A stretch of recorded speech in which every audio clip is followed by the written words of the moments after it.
Hello there, guys, and welcome back to my channel for the first Premier League preview after the transfer window has shut. We actually know our squad, at least our squad until January. Thomas Tuchel is making a big deal out of it, so I guess maybe I should make a big deal out of it. Oh, yeah, transfer window's over. We know our squad now. Let's see what effect that has, not just tomorrow, but over the next few weeks. But yeah, the transfer window has shut. A record-breaking transfer window of £257 million spent. Now, I know it's a Premier League record. I'm not sure if it also beat the world record transfer window, but it certainly beat the Premier League transfer window record. But, you know, mind you, it has to always be remembered that inflation plays a drastic part in these numbers. So, like, if you took our spending in the summer of 2004, it would actually be significantly more than what we spent now if you applied inflation accordingly between 2004 and 2022, of course. But yes, we did sign quite a few players. We will get through, well, all the players today. We will pick our favorite signing, our least favorite signing, what we think is the best and the worst. The same we will do for outgoings. We'll have a lot to get through today. And of course, we will discuss Chelsea versus Everton taking place tomorrow afternoon. And as you might realize, if you've been here for a few previews by now, Bertram usually sends me some questions to have like a little quiz, have a little bit of fun. But, that makes it easy for myself because I'm usually the one that reads them out. So I can be the smart ass saying, yeah, I know, obviously. I was just reading it off, laughing at everybody else for not knowing.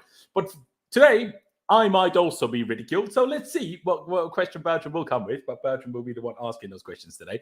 But actually, Bertram, even though I'm looking at your lovely blonde hair there, I will start with Pice. It's not that long since I last spoke to you, considering it was last night at midnight my time. How do you feel now that it's 18 hours later? Good transfer window overall?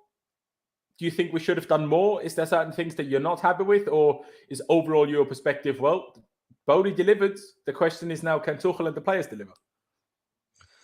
Yeah, pretty much so, bro. I'm pretty happy with it. We desperately needed a midfield. I'm really intrigued to see how Zakaria does, how he's used. I think that was the main thing for me, just to have an extra body in there that hopefully he's going to be good. I mean, it's a loan. So yeah, I think Boehly's definitely delivered, especially in the defensive recruits. I mean, we said this yesterday, how we're so happy with most of the defenders we've signed. And I think we've pretty much done or tried to address probably 90% of areas, I would say, of what we needed. I guess maybe a winger or two, a creator is one of the only things that we might want. Maybe a long-term striker, but who knows? I mean, yeah, I'm pretty happy. Tuchel has said in the press conference today, he's happy, and now it's it's full focus. An interesting point he said as well is he said he didn't bother speaking to some of the players that he thought might leave yesterday because now it's full focus. Now the window's shut, and we've got to kick on, and hopefully the likes of Ziyech, Pulisic, and anyone else who wanted to leave Chelsea behind the scenes can now be fully restored and find form. And then maybe move on in the future. That's what they've got to look at it as. There's no time to sulk now. You're a Chelsea player. You should be very happy being a Chelsea player. I know everyone wants minutes, but yeah, we just got to get on with it now, get stuck in and start getting some regular points on the board. Absolutely. That's the most important thing. We need some more regular points because so far we've had a lot of things, but regular points is not one of them. Absolutely. And I mean, you said it there. For me, the term Boehly delivered. Now, could certain things have been better? For sure. Like you said, we could have ideally had a winger as well, a creative winger. We could have added a better midfielder than Dennis Zakaria. We could have signed a better striker than Aubameyang, someone that's not 33, someone that's not ex-Arsenal captain, someone that's not had disciplinary issues in the past, right?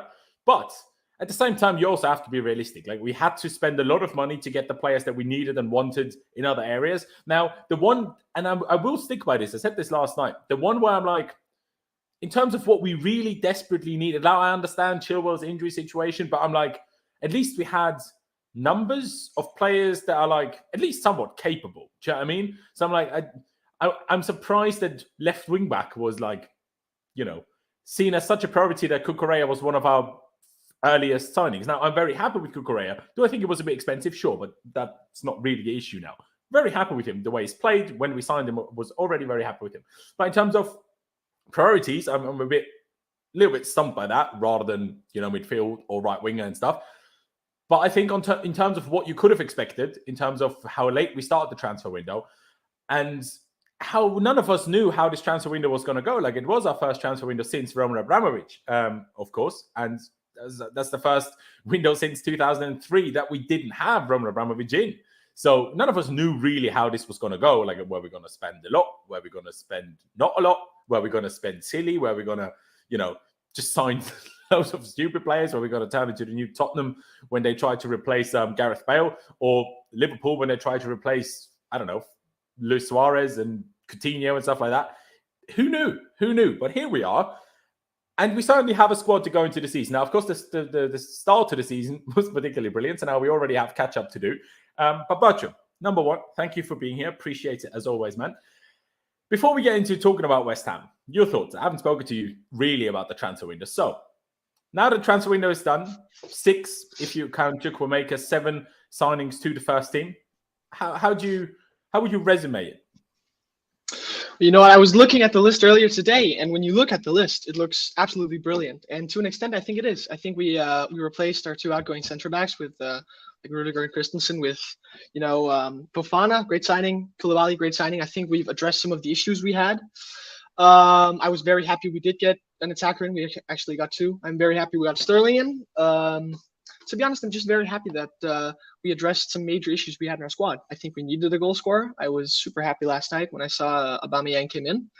And I think I would probably have loved another midfielder. And I can't believe that it took us until the day before deadline day to begin looking at midfielders. I understand it's an unimaginable situation that our whole midfield is injured, but I would have loved us to spend some money in the midfield. But fair enough if Tuchel and Boehly didn't prioritize there this week with this window. But through all the uncertainty of the owner situation and not having a director of football and Tuchel having to do everything himself with him and Boehly, I think it turned out quite well. I think we have some very good players. I think our team is stronger than it was last season. And I'm very happy that this uncertainty is done now. I'm very happy that we can't be talking about, let's sell Pulisic because he didn't clap to our fans at Southampton, even though I thought it was pretty dumb. I'm very happy that this is our squad until the end of the World Cup. And let's give Thomas Tuchel some time to work with them and hopefully get some points on the board, because I'm getting roasted by all my friends right now. It's terrible. It's absolutely disgraceful. We need to stop getting roasted. Thomas, make us not be roasted anymore because we can't handle it. Pies, I'll take it back to you. Like I said, record-breaking transfer window. The one thing I'll say is it doesn't feel like that. Like, it doesn't feel like we've had, record-breaking, sure, but it doesn't feel like we've had the best transfer window of all time. Now, it feels like, in my opinion, we have had a good transfer window, but it doesn't feel like we've had the best transfer window in the world and of all time.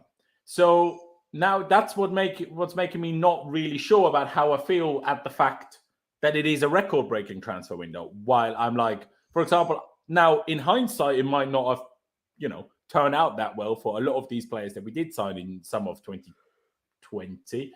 Was that Lampard's? Yes, summer of 2020. I was more happy at the time with all our signings than I am with all our signings now.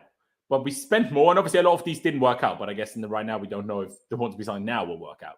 How do you see that, Pies? Does it feel to you like we've had this unbelievable transfer window? Or is it a case of we've had a good transfer window, but for various reasons, we just had to spend crazy amount of money on a few players? Yeah, I mean, another point, that's kind of what Tuchel said in the press conference today. He said like, oh, really? When he was told it was the record-breaking Chelsea transfer window, he said that, we can talk and debate all day about the prices, but he said, like, we've brought in quality players. That's a fact. And I think the main thing is, for me, why it might not feel like it is because we've replaced 2 centre-backs with a total of, just over £100 million there.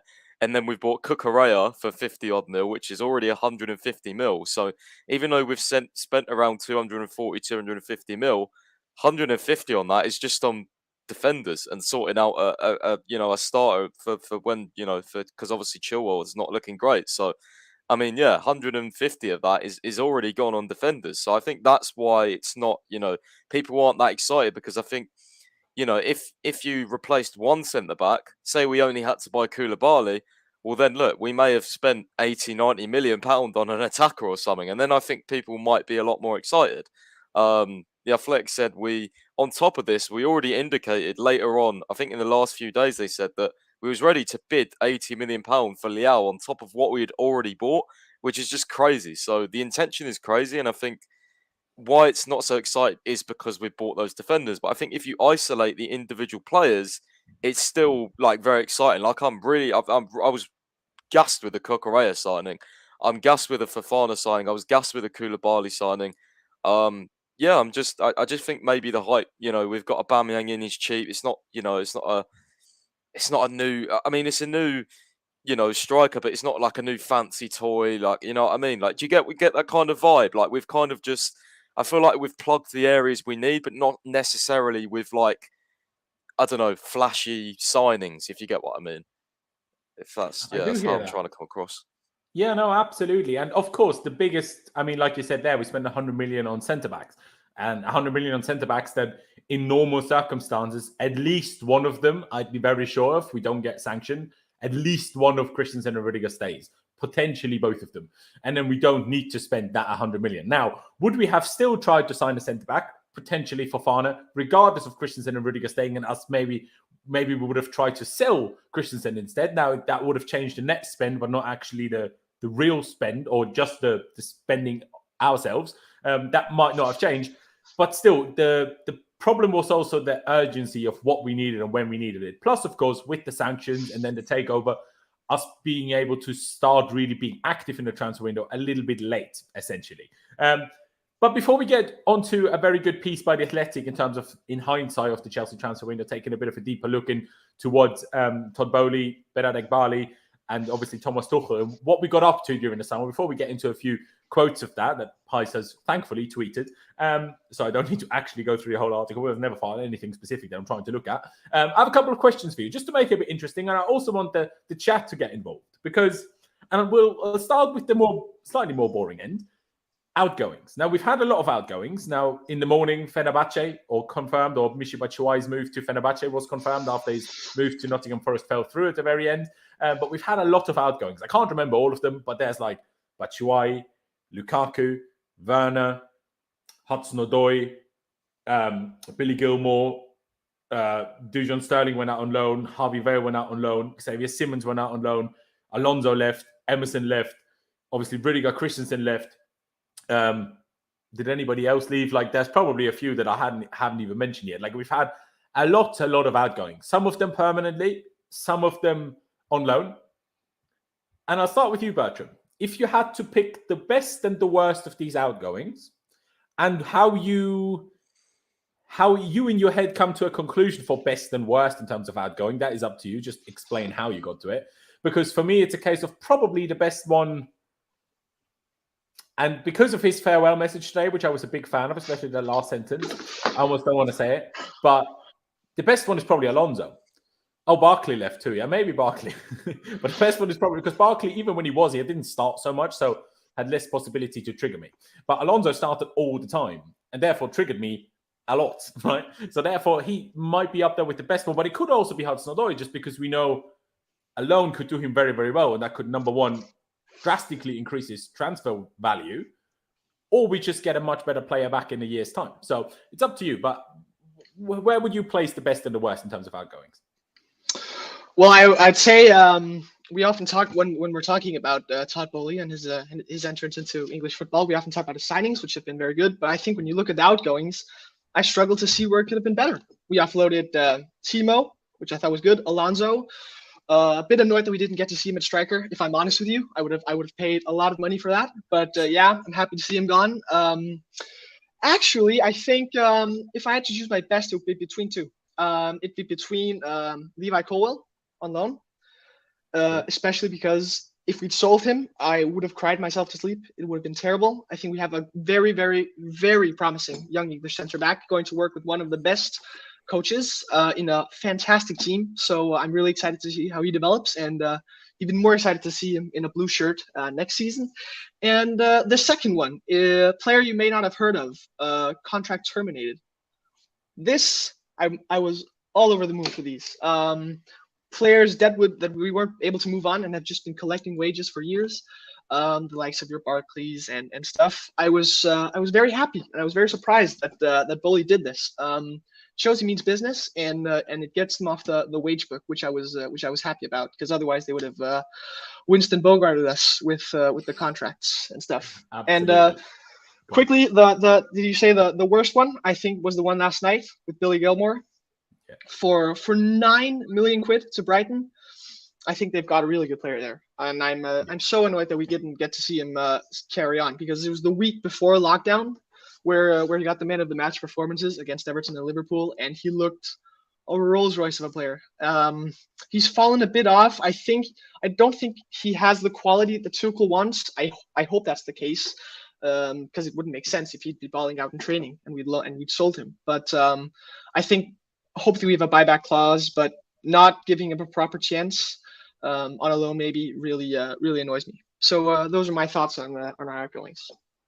There you go. I think that's very fair. I think we're all three of us are probably going to be in agreement at the fact that Billy Gilmore is probably the worst, outgoing in terms of the money we got and the player we lost. I think especially the combination of the two was really triggering. Now, of course, if we're sat here and we're like, okay, back Thomas Tuchel, and Thomas Tuchel doesn't want Billy Gilmore, then it makes sense to part ways. But to sell him for so little money without a buyback clause, as far as we're aware as of today, it's just strange to me. It's just very, very strange. But actually, you mentioned a couple of players there that I forgot when trying to mention all the outgoings. Malang Sarr, I hadn't mentioned. You mentioned Levi Colwill there. And I will actually touch on that before I take this question to Pice. We were at the very end, August 30th or whatever. All of a sudden, there was a link, or the news came out that we had made a 90 million euro bid for Josko Gvardiol from RB Leipzig. Now, in the end, we pulled out because seemingly Leipzig kept continuously raising their demand, and in the end gave him a new contract, which I find quite funny. But anyway, that's where my question at the Levi Colwill situation comes in. Because if our target is to sign another really young centre-back of the level that Gvardiol is at, and we've already just signed Fofana, who's also a really young centre-back, is there ever any place, no matter what Colwill does at Brighton, for Colwill? And at that point, I'm like, if there's not anyway, why didn't we just sell him already? Okay, you could say because he will improve so drastically at Brighton, we can demand a much higher transfer fee for him next summer. Maybe a fair point. But it automatically becomes lesser again by all the other opponents knowing that we don't have place for Colwill. So he's kind of like surplus to requirement. So therefore, the transfer value goes back down again. Do you know what I mean? So now, of course, if you say we play a back three with Koulibaly, Fofana, and Gvardiol, Colwill could still be a backup that gets a reasonable amount of game time through a season. But will Colwill be happy with that? Everything we had this season doesn't make me believe that he would be happy with that. And therefore, I'm like, well, that's partly why I'm not as gassed as a lot of other people, including Pice, who's a big fan of Gvardiol.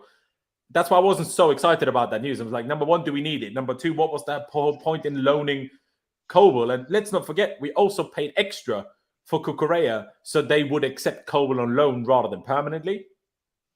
So I'm not sure on that one. What's your view on that? Interesting Gvardiol and what to do with Colwill moving forward then? Me? Yeah. Perfect. Yeah. Well, if you look at the starting lineup against Southampton, we have Aspie, we have Thiago Silva and Koulibaly, right? Kind of making a back three, back four. I think if we look at that, I struggle to see even 2 out of 3 of those be here for more than 2 years. I think Aspie, he's gone after the summer, let's be honest. And Thiago Silva, as much as we love him and as much as he continues to prove everyone wrong, he's 37, maybe even 38. So I think if we were to sign Gvardiol, I didn't understand it because it's such an astronomical fee as well. But if he insists on playing this 3-back system, we need center backs, and having him, Fofana, worst case if we needed Cucurella and Colwill, I think there would be room for him.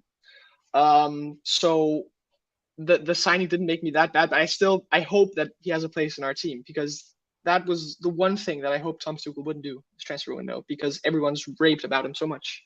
So I think there's a good chance that we will sign another center back, although I hope it isn't our priority through the next transfer windows. Fair play. I mean, I do agree. If we stick to the back three, maybe that's enough. Obviously, Koulibaly is 31 and doesn't have endless of years left. But still, will Cole accept being back up for a few more years? Or will he say, well, I want to play now, so either start me or I'm off? Which, to some extent, I would understand, because if you're him, you're like, well, so do you rate me or not? Because otherwise, why are you signing all these young centre-backs? Do you know what I mean? So I do understand it. But, Pies, let me take the question to you. Best and worst outgoing. I assume you're going to agree on Billy Gilmour in terms of being the worst. But what is your thoughts on best outgoing?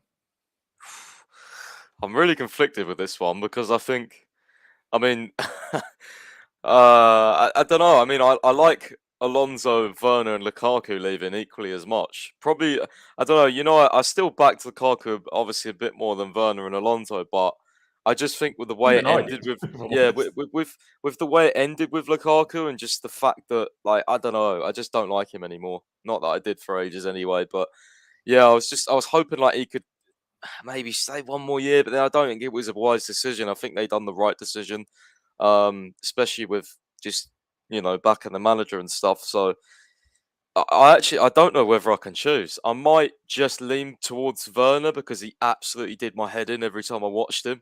Yeah, I'm gonna go Werner just because I'm sorry, he's honestly one of the worst technical players I've ever watched at Chelsea in my honestly lifetime of supporting this club.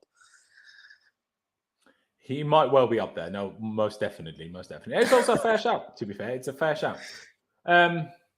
Like I said, yeah, I'd probably go Alonso and Gilmour, or maybe Callum. But that obviously drastically depends on how the loan goes, and also what our plans are for him next summer.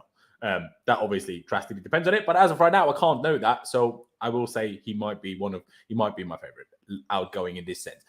Cummings in, is that word? Regardless, signings. 7 of those for the first team. Incomings, yeah, there you go.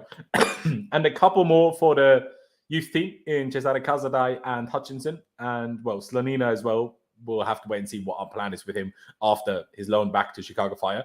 But let's focus on the 7 proper first team signings, even if it's kind of 6.5, because I'm not sure how many minutes Chukwuemeka is going to get other than in the FA Cup third round against the 5th division team, if I'm being perfectly honest with you. But maybe I'm wrong. Favorite signings or favorite signing and least favorite signing. Points. This time I'll make you go first. How would you pick?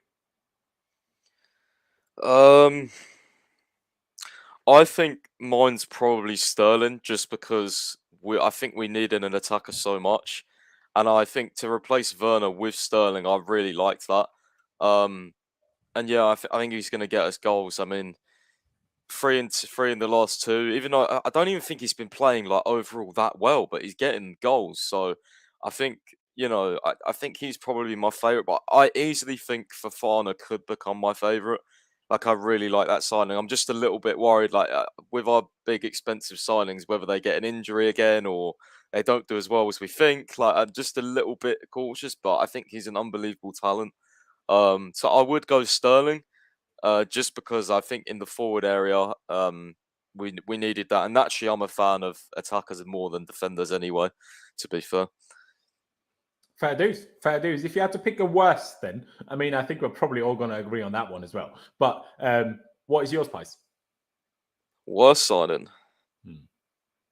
That doesn't necessarily mean that they're really bad signing, but just the worst of the bunch. I mean, I don't want to say one of the younger players because I think we haven't really seen them yet. I mean, probably have to be Zakaria, I guess. Probably have to be because he was on loan and he was on deadline day. But yeah, I mean, they might all turn out really good. I hope so. Probably least favorite though, because I think no one really had him in their head coming into deadline day, and it was almost like, he's popped up out of nowhere. So, yeah. I don't know whether worst or just least favourite. Probably least favourite is better. You can call it least favourite as well if you want. Least favourite, yeah. I do understand that. I was assuming that we're all going to agree on that in terms of being Zakaria. But I did have to chuckle at that comment. Brandon's favourite signing is Aubameyang because he's a content generation machine. Controversy forever. Our streams will survive on Aubameyang alone. Stream numbers will explode when he kicks off with TT and skips a meeting. Hey, I hope it doesn't happen, but you're not wrong. You're not wrong. I will say you're not wrong. My favourite signing, before I let Bertram answer that one, I'll say Fofana. Number one, I rate him very highly. Number two, it's a signing where I think big money made sense, even if it was maybe tad too much regardless. Well, in the end, if it's 69.5 million plus whatever the add-ons are, if there's any, it's not really that bad considering there was talk about 80, if not more, and now we've signed him for less than 70. Why I'm not picking Sterling is just because I don't trust any forward signings. I don't trust any of them. If he, in a year's time, I might say my favorite signing of the summer of 2022 was Sterling.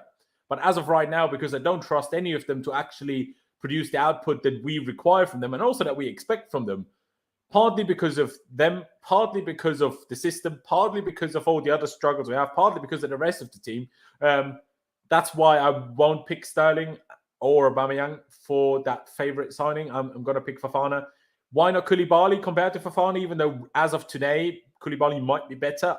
Obviously, we'll have to wait and see Fofana play for us, hopefully tomorrow. But it's just because Koulibaly's 31. Like, maybe he's still in his prime, but certainly nearing the end of his prime. Still going to be a good player after his prime, but still nearing the end of his prime. Like, if Koulibaly was 27, I might have picked him, but he's 31. So that's why I'm going to pick Fofana for my favourite signing. But yeah, Fofana, probably second Sterling, then Koulibaly, then Cucurella, maybe Cucurella before Koulibaly. I'm not sure. Bertram, what about you? Favourite and, as Pies put it, rather than worst, least favourite signing? To be honest, I think the commenter before got it right. This is maybe going to surprise you, but I think actually my favorite signing would be Alba.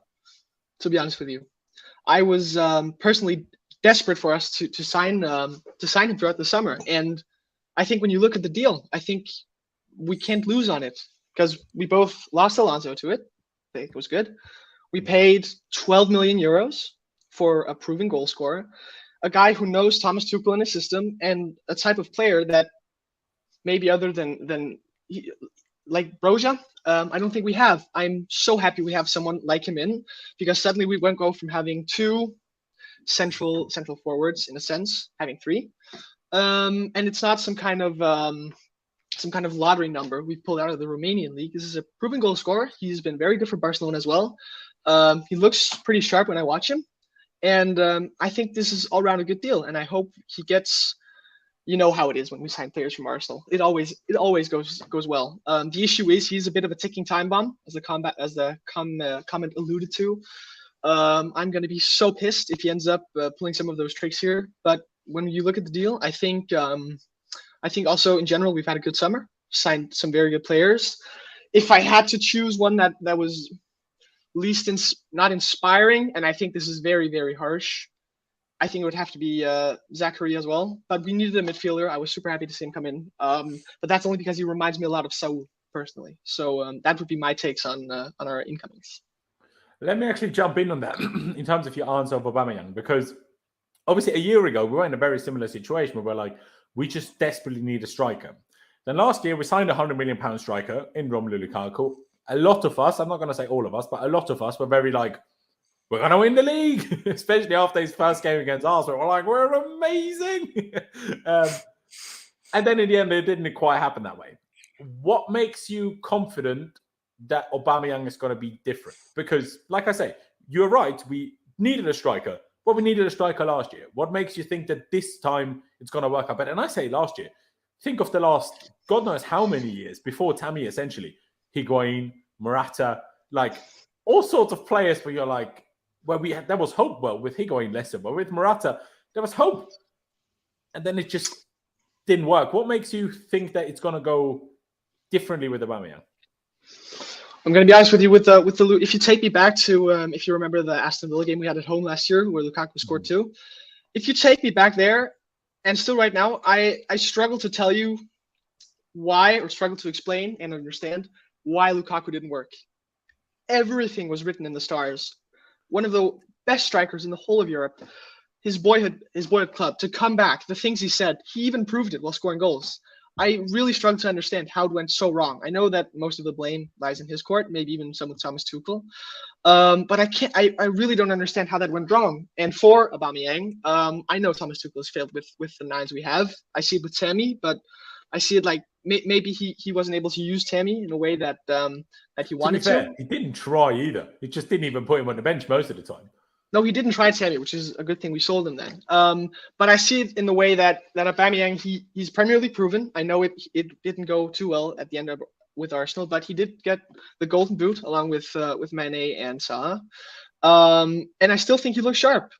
He's much better now in my head than if we'd signed him a year ago. He's gotten some confidence at Barcelona, and I think I have an idea that he has something he wants to prove again. I have an idea that he's seen the clip of Adebayor scoring against Arsenal, and he has that running in his own head about him wanting to do the same thing. But I think we get a proven goal scorer, and the thing that really makes it click in my head is he's worked with Thomas Tuchel before, and it's worked before. So if it doesn't work with Aubameyang, I struggle to see Tuchel being able to work with the 9 again. Fair enough. Well, you know what? I just hope you're right because, and I said this to Pius earlier, there's a lot of people that try to dissect Aubameyang's first videos and statements like, oh, he doesn't look excited and all sorts of waffle. I'm like, well, number one, he had his house broken into, threatened himself and his family, had his own jaw broken. And then by the time those videos were recorded, it was probably 11 p.m. after he had a long-ass day of medical, traveling, signing contracts, all sorts of madness. You'd be tired. Like all of these people are like, oh, it doesn't sound exciting. You'd be tired. Trust me, you'd be tired. And I made that point to Pius as well. The guy has a broken jaw. Chances are talking actually hurts him. So obviously he's not going to sound too excited while having to talk. You know, that wouldn't be the biggest surprise to me personally. So I had certain reservations about Aubameyang. I still do have certain reservations about Aubameyang, but I find people are just being idiots again when they're just like, oh, he didn't sound excited. And I'm like, fuck off. What I care about is that he scores goals. That's what I care about. Score us goals, win us games, ideally win us titles. And then I don't care whether you were Arsenal captain or played for Arsenal. I don't even need him to like us more than Arsenal. That's not look at what he said on the 33-year-old. I'm not expecting him to like us more than Arsenal. It doesn't matter. Just score goals. That's all I need. That's all I care about. Just get me goals. Go on, Pius. Arsenal fans are mad right now, right? Because 30 minutes ago, he replied to Drogba's tweet saying, finally, just saw that tweet and I can't feel more blessed than that. And obviously, Drogba said, remember that time we spoke about it years ago in terms of Chelsea? And he's just put finally, and all the quotes at Arsenal fans just saying, fuck off, fuck you, everything. So. But listen, let me quickly paint a picture in your head, right? He scores the winner against Arsenal at the bridge, at the Harding end, right? He runs all the way down to the shed, to the one end. He does the backflip thing, puts on a mask, instantly repaid. I don't care what he does. Run over to Arteta and just stand in front of him like the ice cold celebration. That'd be insane. See, I don't even want that at the bridge. I want that at the Emirates. I want a whole Adebayor. I want a whole sprint across the whole length of the pitch. Like Basham just said, a backflip at the end. Maybe get a mask out. Ideally, a blue mask now. Yeah, I'd have a great time, you know. But how likely that necessarily is to happen that way, I don't know. But I'd love it. That's for sure. I'd love it. Now, Pius, you told me one other thing last night because I sent you a poll by Rob, who was a guest on the channel yesterday as well, who asked people to rate the transfer window in their opinion between 1 and 10. Now, of course, Twitter polls only give you 4 options, so he was somewhat limited. Remind the people what you said to me yesterday and how you rated the window, and also how you would explain that rating of the window as a whole. Outgoings, incomings, everything. I'll have to remind myself. I think I said 7.5, didn't I? Yeah, I said 7.5 because Rob put like 6 to 7, 8 to 9, and I said I just think it's 7.5. I think it's a very solid rating. I think it would have been higher if we got that winger or two.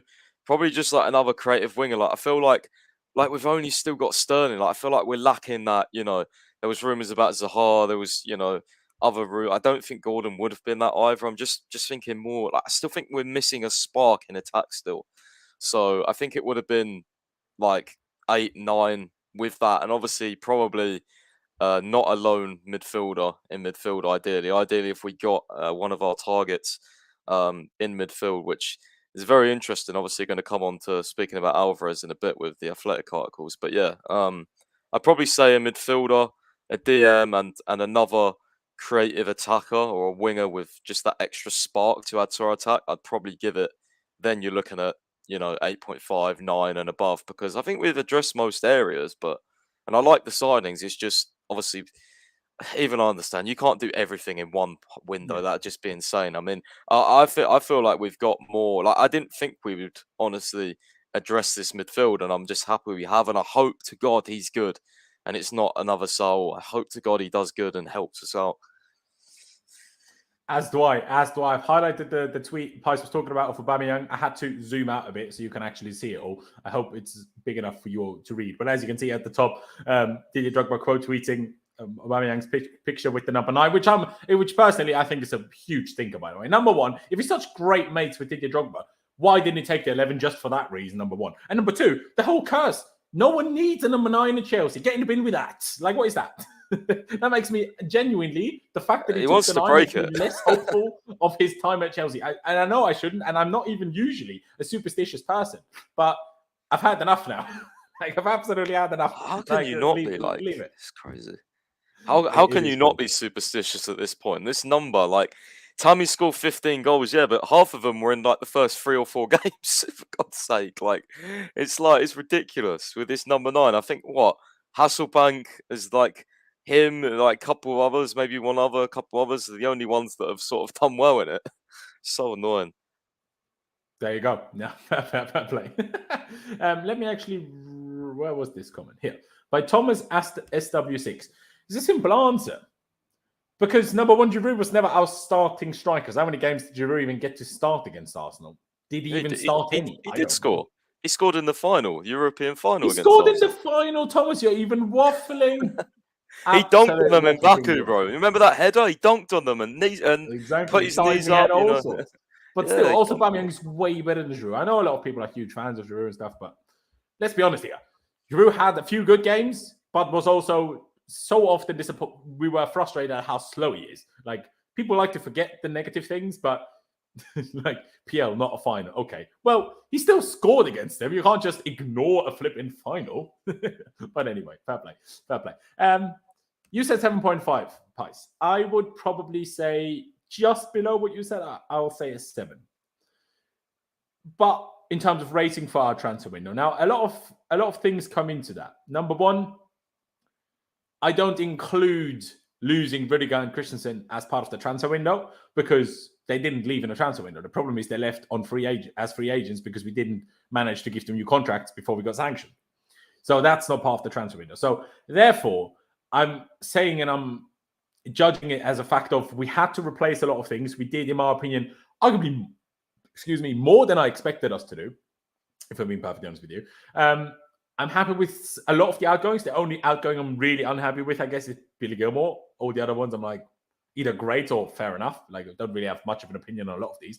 But the biggest thing is, and I spoke about outgoings now, but what kind of outgoings we had that we cleared, and Bertrand was talking about it earlier, how we cleared so much dead wood. Number one, to get it off the wage bill. And number two, to just not have these unnecessary players around, because these unnecessary players, Thomas Tuchel would still pick them.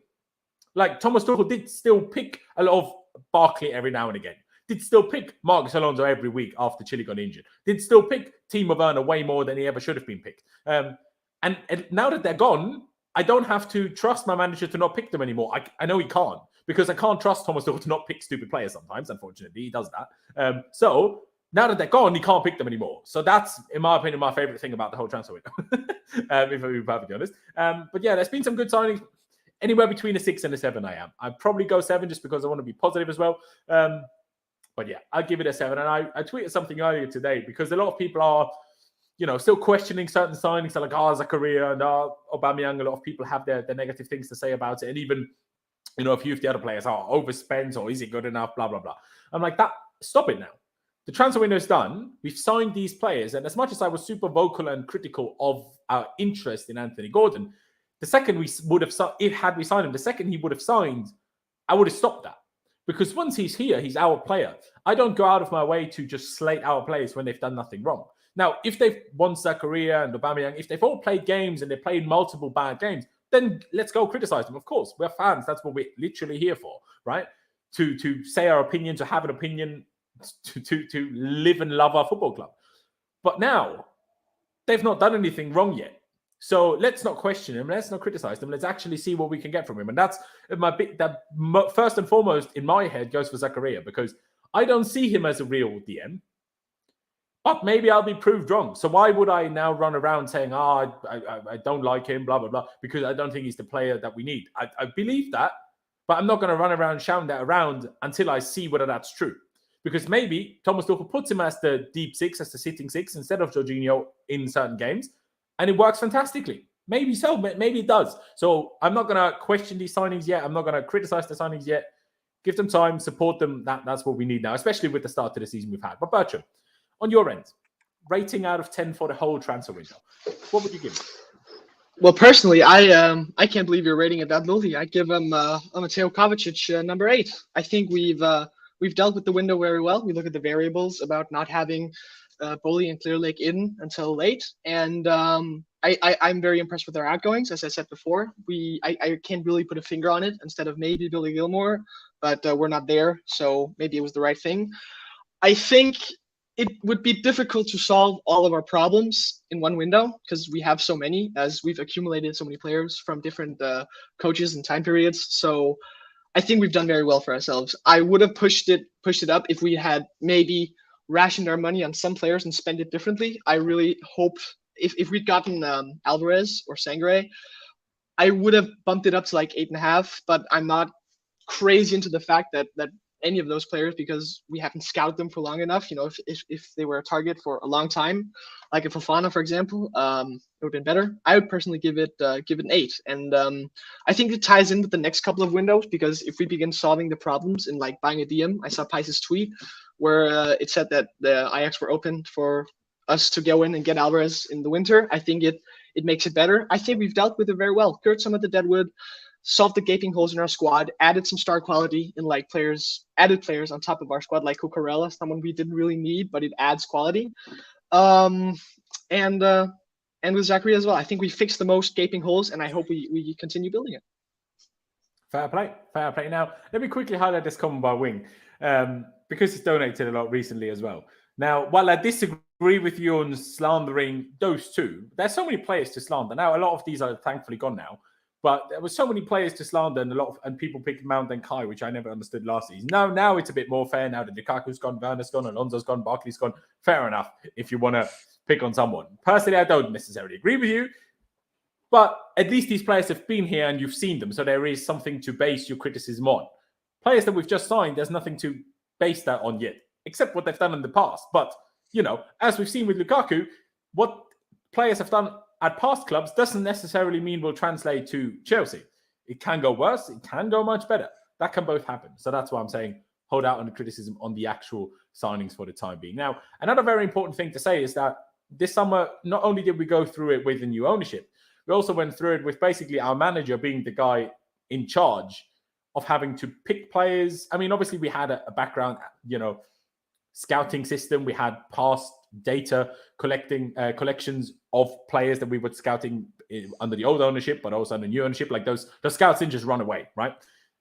But still, we had to do all of this without a director of football. Now, we didn't have a direct director of football before either, but we had people in charge that, well, Marina just having been in football long enough to have at least some grasp of how the whole thing works, and obviously Petr Cech himself. Now, we literally only had Todd Boehly, Beradek Bali, and Thomas Tuchel, essentially, and Neil Barth, to be fair, who seems to have been involved quite a bit in a few things. And that's going to be the first tweet of yours that I highlight, Pice, from the Athletic article, is, and I hope it's ordered in the same way that I have the tabs open, because otherwise things are going to get very complicated for me to open. Nope, this is not the one I wanted. Brilliant. Cheers, StreamYard. Why couldn't you show it to me in the exact order? That would make much more sense and would be much more useful. But anyway, now it's not letting me scroll to the bottom. There you go. So let's get that one off screen again. Let's try to get the correct one on screen this time. Bloody hell. Where is it? Where is it? It starts with the same sentence. It's making things unnecessarily difficult, isn't it? Yes, there you go. So, not only will we, of course, bring in a sporting director, but the Athletic have also reported that Todd Boehly and Clear Lake as a whole, with headed by Benedict Bali, like I've mentioned, have been conducting a review of every department of the club. A sporting director will not be the only hire within the coming days and weeks. Pice, thoughts on that? And thoughts on that, not in terms of, great that they're going to do it, but I'm intrigued what other positions we're going to look to improve upon. I mean, I'm not sure if you know, Pice, but let's just, I don't know, think and talk about it, I suppose. I'm very intrigued as to what other positions we're looking to fill with new people. Yeah, they did say something on it. I'm just trying to find it, but yeah, I mean, it's obviously very good. Shows they care. They're looking at every aspect within the club. Obviously the stadium as well. They've already made some little minor aesthetic improvements, which is nice to see. And I know they are going to work on that, increasing the capacity as well. I'm just trying to find what they actually said in terms of which positions. Give me a minute. Don't worry. I'll put the question to Bertram in the meantime. New director of football, I'm pretty sure we can all agree that is an important thing for us to get. I really, really hope we get a good one in. I would rather not the guy from Monaco. I would rather Michael Edwards. But I'm not sure if that's going to be possible. So I guess then we'll have to wait and see. And Luis Campos, isn't he a PSG now, Pice? Yeah, he is, yeah. There you go. So he was obviously one that we were reportedly interested in a few years ago. But Bertram, I like to read that. I like to hear that. I like that they're not sitting still and transfer window's done and now we can take a break. Absolutely not. We need to, we've needed a few certain bits of revamp at the club for a long time. In my opinion, the medical department needed a bit of a revamp for a little while. The fact that we don't have an MRI ourselves is ridiculous, in my opinion. Can we get an MRI, please? The fact that we always need to send players to special clinics to have an MRI is the most ridiculous thing in the world. We are fucking Chelsea Football Club. Can we just buy our own MRI machine? What is this? This is right. Maybe all the other clubs don't have an MRI either, but then I'm just laughing at the other clubs as well. Why don't you have an MRI? Why? Why wouldn't you have that? Anyway, but also the scouting department, how many shit players have we signed? And they're not all on the back of Marina. They're not all on the back of past managers. We've signed some players that our scouts thought would be fantastic. I mean, we apparently scouted Saul for 2 whole years before we signed him last time on deadline day. Well, who scouted that? And who ended that scouting report with sign him? Because what? So there's stuff to do. But what's your reaction to reading this, Becca? Well, I'm unfortunately not as well connected as Pice is because he seems like he knows a lot. But I think when I think about it, I think you touched on it, the medical department. Even the best medical department won't be able to help against unfortunate injuries, but it seems like we've had a lot of injuries recently. It could just be down to luck. I think when I read this, I get very happy. I'm happy that it gets out, but I have an idea that previous owners would probably do the same thing. Because it's easy to do, and it's I think it's a good thing, especially after having one owner for so long. He might have had a simple recruitment strategy that he followed to implement. So I'm just happy that Boehly looks at the whole organization and shows he isn't just here to flash the wallet, sell jerseys with new players on. So I'm just happy to see that he's just looking at the club, looking after a club that we all know and love. And you touched upon it as well.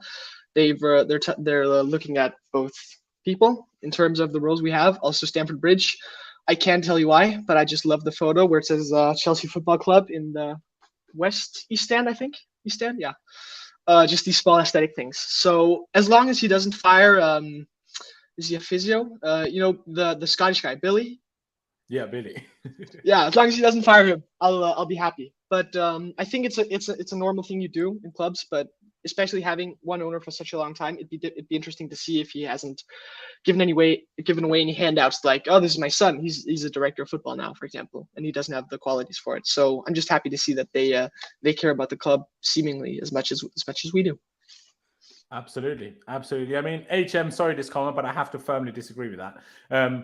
because if we had the equipment, we could have the doctors come to us. We don't need players traveling around London through traffic and all sorts of things to doctors. You can just get them in, like, you know what I mean?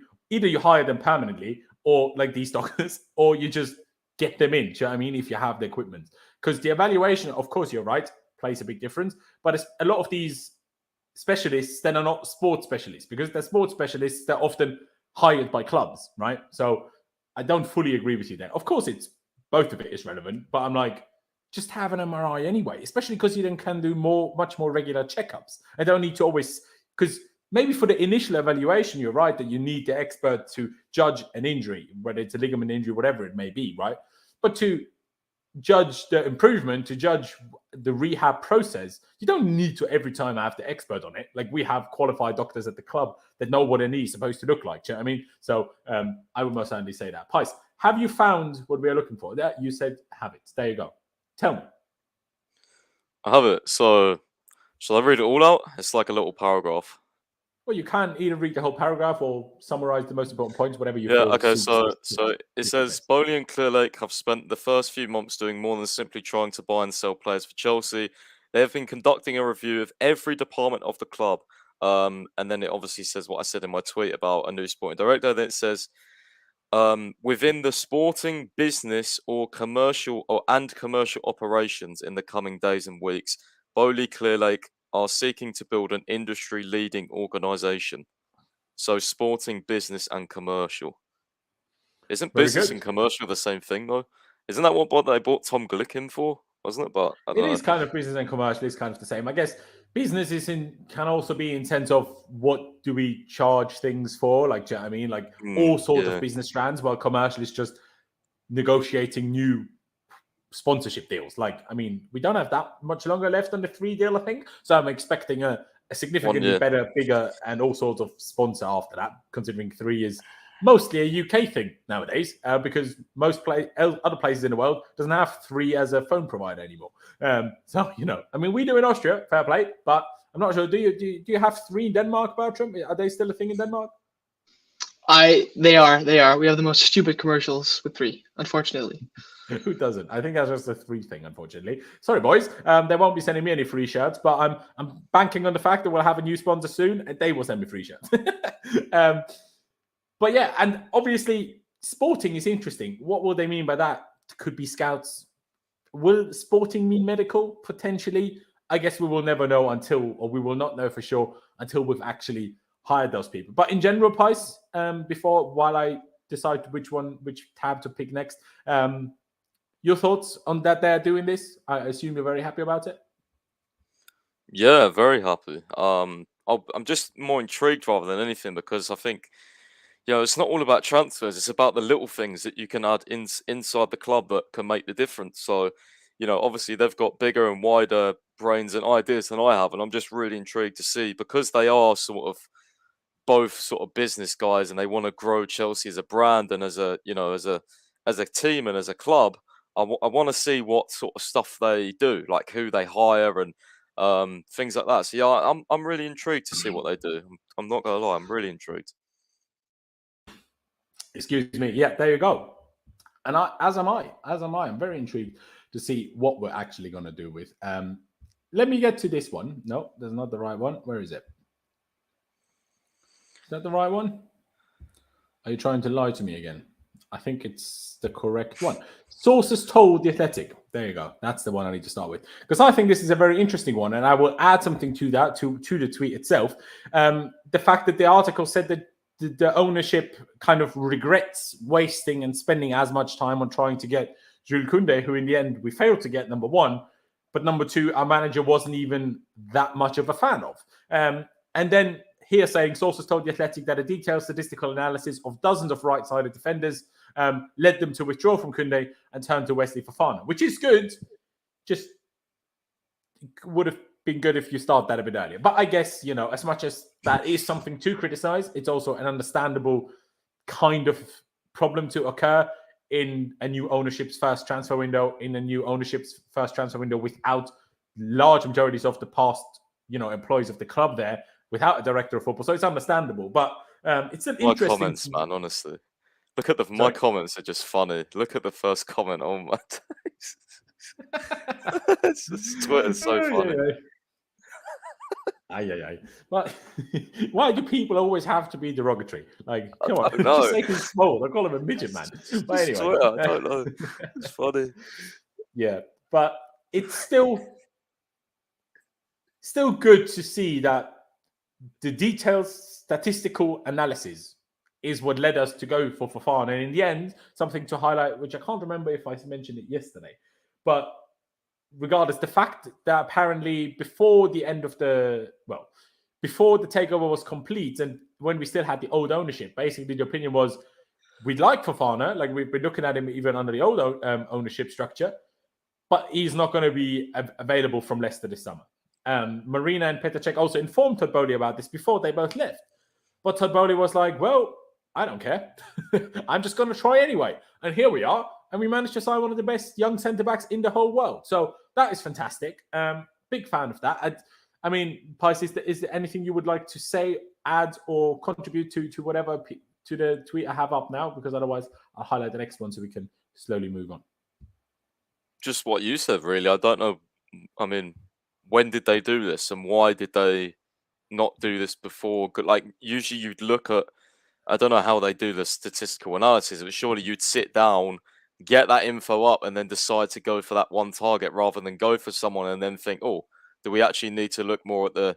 Maybe Tuchel said, oh, maybe you should look at this and this, and then they said, oh, okay, we're going to look at it, and then they said, look at Fofana. So I don't know. I don't know how the inner workings of it work, to be honest, but it's interesting.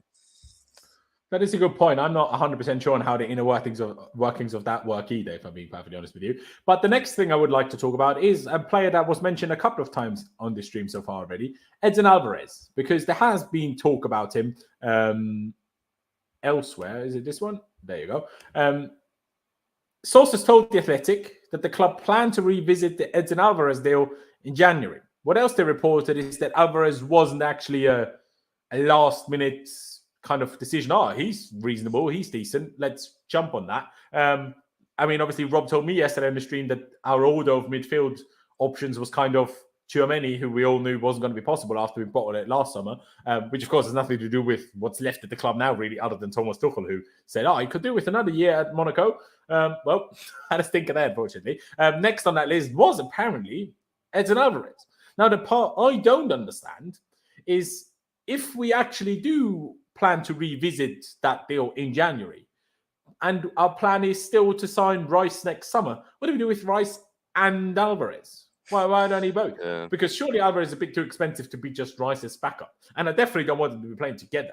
So by January, we're too close to a potential signing of Rice next summer to make sense. Unless, obviously, a lot of the things we have heard turn out to be wrong and we don't want Rice, but instead we would like Edson Alvarez. Or they get him cheaper. If that is the case, fair enough. But if they do want Rice, then I don't understand why we try again for Alvarez in January. Now it would have made sense because it's a whole season where he could have been useful as a proper six.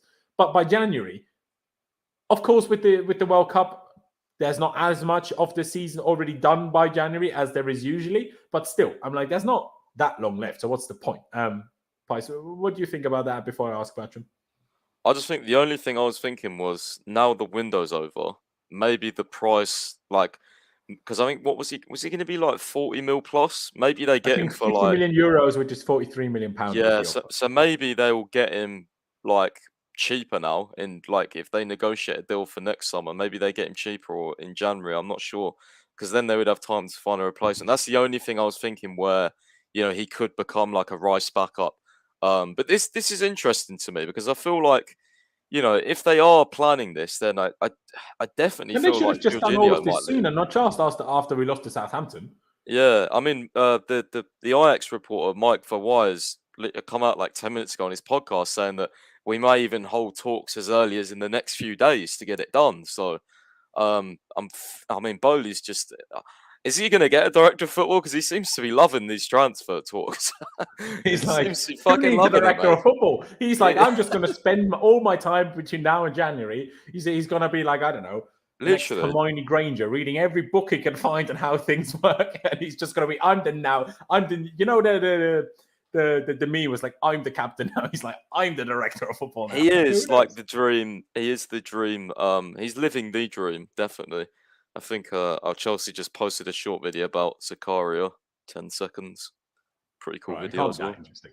I'm sorry, that can't be that interesting, especially because not even available for tomorrow anyway. So there we go. I mean, IC says, are we even going for Rice now? I don't know. Maybe this is also with the plan to get Alvarez and Rice because we will let both Jorginho and Kante go. But after how reportedly Boehly was not particularly pleased that the previous ownership failed to extend the contract of Rudiger and Christensen, doesn't certainly sound like they will want to just let them go for free, even if we do let them go. So who knows? Maybe that's the idea. Bertram, what about you? What do you think of the fact that we could try that again in January or even for January? Well, I'm going to be honest. I love getting linked to this guy. The only thing that annoyed me was the fact that I thought that we hadn't really scouted him before, or they'd know who he is, but that it was kind of like a hastily approved transfer. So if we've scouted him, and until we heard that, and if we've scouted him, we've seen the stats. Thomas Tuchel has been informed, looked at him, seen clips, thought, hey, I can use this guy. I'm all over it. I can see, there's a guy on Twitter that follows Ajax. He's raving about him. He seems like a very professional player. A little bit unfortunate he skipped training yesterday to sign with us and not get through. But I really wish to see some revamps in our midfield, and I wanted us to sign a DM for years. I'm annoyed we didn't get Tchouaméni personally. I thought he would have been great even the summer before, but Edson Alvarez, I think if we get it done early, I think it would be fantastic for our peace of mind, for Tuchel to plan in, and seems like a very good player, and I think we can get a decent deal for him and not have to pay 250 mil and mortgage Stamford Bridge to get Rice, even though I would like him at some point. So I think as long as we know what we're doing, and it isn't like a Koundé situation where Tuchel doesn't necessarily want the player. I really want him, and I trust Boehly to get the transfers done that him and Tuchel wants, and I think that's something positive we've seen as well. So I hope we get an announcement, 3 days' time after we've hopefully beaten West Ham, to say that we've agreed a deal in principle for him.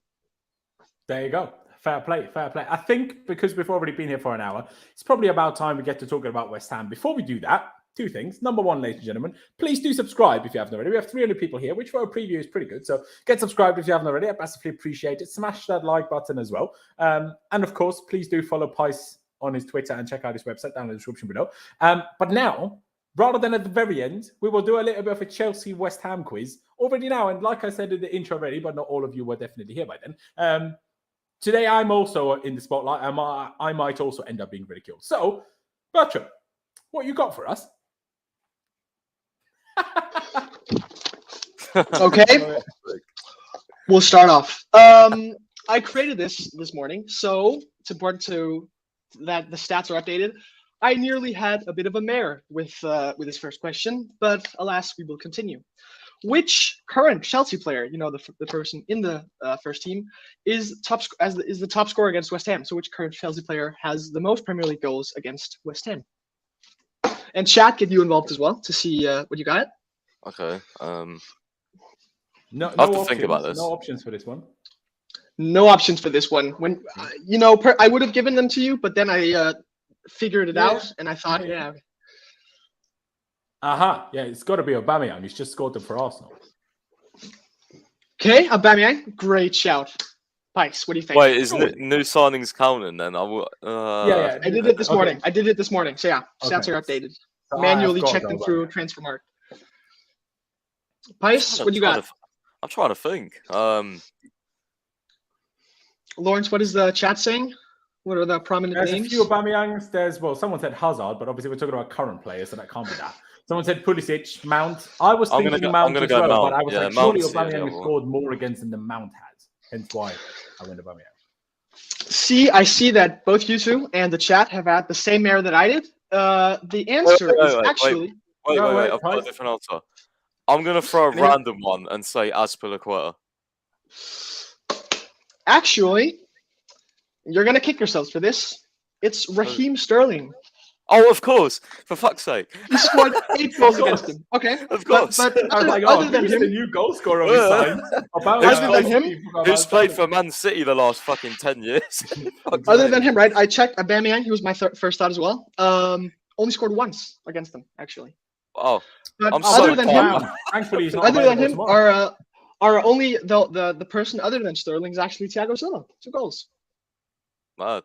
Surely I Van just Dijk thought- was much 2 more goals. interesting. I mean, definitely just has thought- 1. Has he not scored 2? He scored 1 that I can recall. I think only he scored 1. He scored the absolute screamer last season. Yeah. I just went for Aspi because he's been here so long, and I thought, he does get a few goals, so I don't know.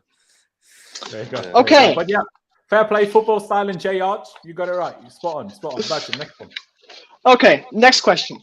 Which of the following 4 players is not, this is quite a niche question, is not among the top scorers for us against West Ham at home? Make sense? Wait, Yes, what's the which one question? of the following is not among or is not the top scorer? Is not among. It's shared between 3 players. So 3 players Okay, have scored fair, 4 goals against West Ham at home for Chelsea in the Premier League. Okay? All right, go on. Then. We have Eden Hazard, Diego Costa, Jimmy Floyd Hasselbank, and Gianfranco Zola. So which of these players is not among the top scorers for us against West Ham at home? Hasselbank. Locked in? Who was Okay. the third one? Zola was the last one. I must say Zola. Zola was Wait, because I've got- number 1, Hasselbank just got more goals, and number 2, but maybe. I'm Can I change surprised my answer? because they Can I played change in the same era, didn't they? So that's why I'm surprised that one of them is there and the other one isn't, because otherwise I've said maybe West Ham just weren't in the Prem then. I don't know. So, but yeah, I'm gonna say Zola. now. Seemed like you both have Hazard pretty locked in. Okay, Ice, what do you say? I'm gonna say Costa because I can remember 2. I would even remember 1 if I'm honest. But 14-15, 16-17 when he scored the winner for Conte. That First was game of the season. Limbs. that was Limbs. I was at that game. Loud as don't a hell remember. at Stamford Bridge after that goal. Yeah, Mental. I Oh, don't remember a third. Okay, if you remember that game, it'll help you for later. The answer is, let's get the confetti out, CFC Pies. It is Diego Costa. Let's well go. done, Pies, well done. The others have scored 4 goals at home. I found an Come article on. with this. It was fantastic. Great stats. And how Okay. many has Costa scored? Was it 3 or just 2. 2? It's got to be 2. As I recall, I think it was only 2. Yeah, it was 2. It's the 2 I mentioned. I remember But them. we beat West Ham 2-0 that season at home, and I can't really remember the other goal scorer, but I remember the other ones. Moving swiftly on Actually, to JP is the only one that said Costa, but I'm not sure if he said that after we actually figured it out. So I'm not sure if I'll give you the credit, but Jay, you will know in your heart whether you answered honestly or whether you answered with cheating. So, you know yourself, but if you did answer honestly, fair play to you. Bertram, next one. Wait, I'm on swiftly on Twitter. to- I ain't even on the YouTube comments. It's my life. the third one, which yeah. is which of these following players has never played for West Ham? And I've made it quite difficult, I've also included academy games just to really. I told you, Oh my Laurenz, god. we're going hard in. Okay, you have to choose. Academy games, bro. Which player of Cole, Joe Cole, Jimmy Greaves, one of the best players for England ever, John Terry, or Jody Morris has never turned out in a West Ham kit ever? What I know John Terry has, and I know Joe Cole has. I'm not sure about Jimmy Greaves. Jody Morris, I'm going for. Morris locked in. Didn't Okay. Jody? I mean, Pice, maybe you know this better. Jody Morris went to Leeds after us, and then He's was a London. somewhere else. Is he a London? I'm pretty sure he's a London boy though, so he might. Yeah, not. he's a lot. He's literally a Chelsea He boy. is. He grew up close to Stamford Bridge, and I know he played for another London club after, but I don't know if it was because I think in academy days he was purely Chelsea and no one else, if I'm not mistaken. So that's why I'd probably pick Morris as well, just because I simply don't know about Jimmy Greaves. Yeah. Pice, you gonna pick Morris? Yeah. I'm going Morris just because I don't like Jimmy Greaves. The thing is though, because he's put Jimmy Greaves in there, I feel like it's because it's so like 1980s or whatever. Yeah, exactly. All right, well, hit us. The answer is Jody Morris. Yeah. There you go. See, I was hoping you were that London boy, West Ham. Okay, I didn't know John Terry. research pays off, as you can see. Yeah, no, I did know that, but John Terry played for Nottingham Forest as well, if you wanted to know that. he did. He did. John Terry played for a lot of clubs. Aston Villa, in case you didn't know. Anyway, remember that. Okay, next question. Which of the following West Ham players has never scored against us? All right. And this I never is a bit remember more who recent. scores for the opposition, so that's going to be difficult. I actually do. I think I'll be good at this. Okay, Okay, ready? We have Andy Carroll, James Collins, Aaron Cresswell, and Mark Noble. Mark Noble, straight away. Nah, surely Scott have Go scored on, a pen against us because you always I text don't think so. I love the confidence in Pi's stats. I love it. See if it pays off. Nah, tell me the first one again. Who was the first one? It's Mark Noble. It was Mark Noble, Aaron Cresswell, Andy Carroll, and James Collins. Collins definitely did. I know that. Now, Andy Carroll definitely scored against us, but does he have to have scored for West Ham against us? Yes. Because are you that sure about that, Pies? Did he score? Because he wasn't at West Ham for that long. I think I've just got a feeling he scored a header once. Maybe. I'm seeing And the chat. the ginger bald centre back. Ginger bald centre back. Ginger beard bald head. That's him. I know for actually I'm not going to say anything, but I know for a fact Cresswell did score against us. Yeah, I know. I have a feeling Cresswell did as well. Didn't he score against us last season when Mendy had a stinker? Wasn't that a Cresswell cross? No, that was Masuaku. Masuaku. Okay. You want me to tell you when the Cresswell goal was? It was when he skinned Reece James during the Lampard season and bent it into the corner. So it's and the annoying thing about go on. The Cresswell thing, I'll quickly count that out. The annoying thing about that was I went to school the day after. I found out there was an Aaron Cresswell song, and like my whole class had put it up in front of the screen. It was terrible. I was so depressed coming home from that game because it was a late kickoff as well. I remember getting home at like 1 o'clock. I was not happy about that game. I think we played Giroud, Barkley, and someone else up front as a front three, and it was the worst game I've ever watched in my life. It was painful. That's how I remember that goal. Just to be different to Pies because he seemed so confident it would be just me copying him. I'm gonna go for Carroll, but I have a feeling he's probably correct with Noble. It is Mark Noble. Fair play, And I think I'm pretty sure the other three have scored at Stamford Bridge as well. So yeah, well done, Pies. I just thought Carroll. A lot of always people came straight out with the Noble guess, so fair play. You would think you'd scored a penalty, but no. Okay, final question. You know what? Okay, I have a couple, and I'm trying to decide on whether or not. Two more, man. We can squeeze in two more. Go on. Okay. We will take this one. How many current Chelsea players have a professional background at West Ham of the current first team squad? We have it every week. It would only be well if we did this week as well. Is it either 2, 3, 4, or 0? So you mean how many current Chelsea players had anything to do with West Ham? Okay. Yes, who are in the squad now, not on loan, just in the squad right now. Okay. So it's either 0, 2, 3, or 4. A couple of London boys in there as well. Sterling, maybe. Professional pass, right? Or does that include an academy? Professional. I said, professional past. It does pretty much only include professional games, 0. I'm going 0. Yeah, I'm going to say 0. I can't think of, at least off the top of my head. No one's, as far as I know, Chalobah didn't. Reece James, you're locking in. Mm-hmm. And all the other ones we signed from elsewhere. So how I'm confident on this is 0, 100%. And Sterling was a QPR as a kid, wasn't he? So I'm going to say 0, yeah. Laurenz, I told you would get found out, but you haven't so far. Yes, correct. It is 0. I mean, I got a couple others wrong, but to be fair, I only Pies was too quick with the Noble. I didn't want to copy it. Final one. We have to open the history books a bit. I have an idea that you'll get this straight away, but for some nostalgia, let's go. Chelsea have scored a goal that in the past, I'll narrow it down to 10. I think it's 10.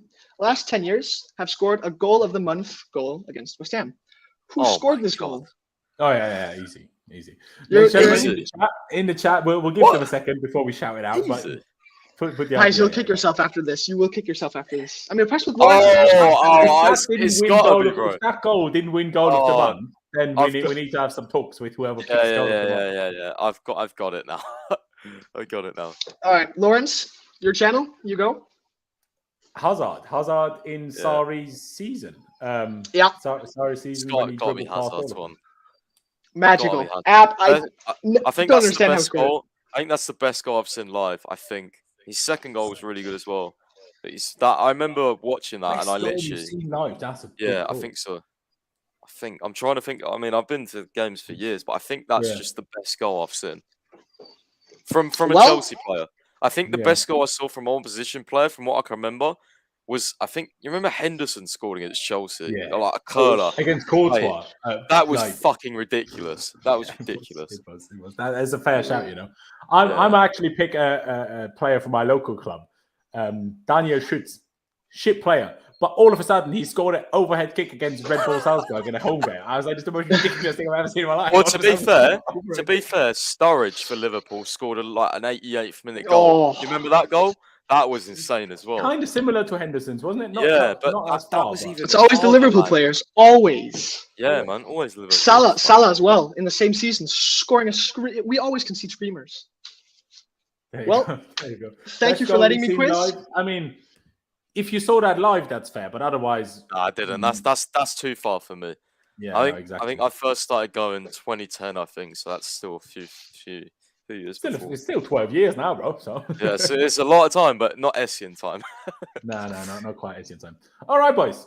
Badger, thank you for the question. I had a great time. Maybe I need to get you more previews so I can answer the question because I like answering questions. Anyway, let's actually focus on Chelsea playing West Ham tomorrow because, like Pies touched on earlier, Thomas Tuchel gave it a big one about no, he hasn't had much of a chat with any of the players after the Southampton defeat. After which he said we need to be tougher and all sorts of things, tougher to beat, tougher to everything. I'm like, well, then make sure we are, right? Don't sit there after the game and say, oh, we need to be. Yeah, we do, but then make sure we are. That's not just the players' fault, that bit. But anyway, just pick the players that are also tough, please. But anyway, again, he's made a big thing out of the fact that, okay, during the transfer window, a lot of players might have been distracted and potentially wanting to leave, probably hinting at the likes of Christian Pulisic, Hakim Ziyech. I'm not sure how many others, potentially Abrosia, potentially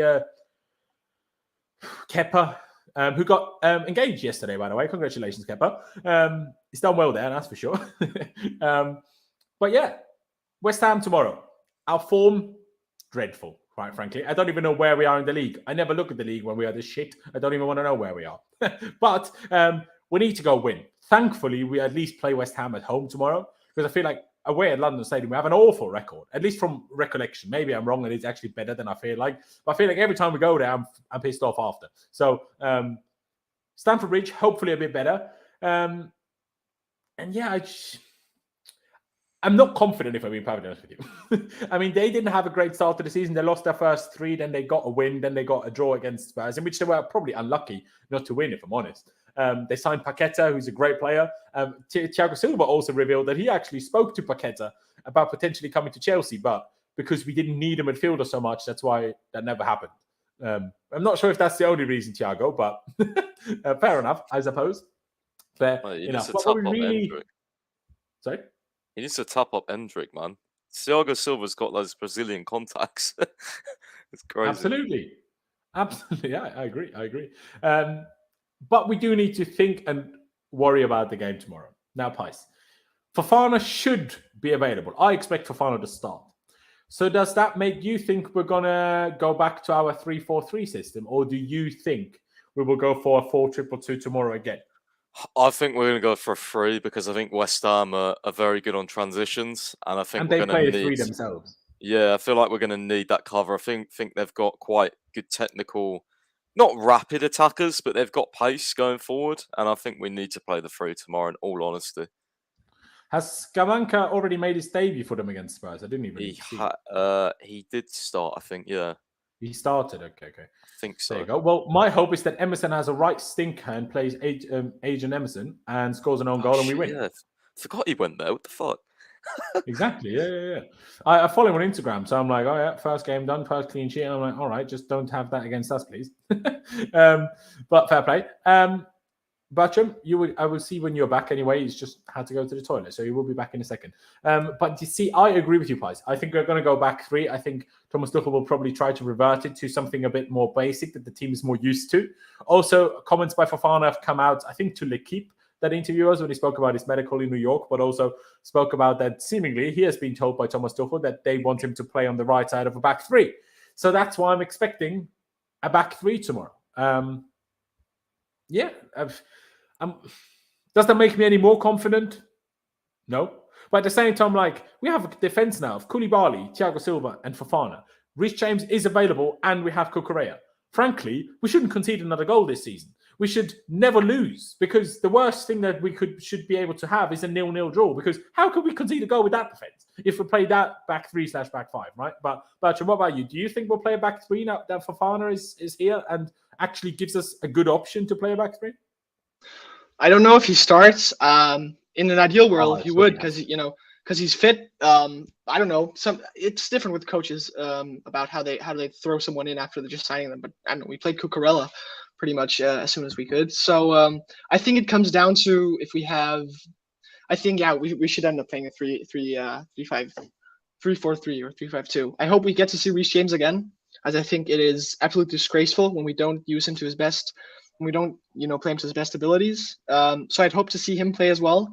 And seeing that our wing backs pretty much are our best offensive players, I'd hope to play a 3 at the back then. And in an ideal world, Fofana plays, and we see how good he is, and he keeps a clean sheet, doesn't score no goal. I'd go 3-4-3 as well.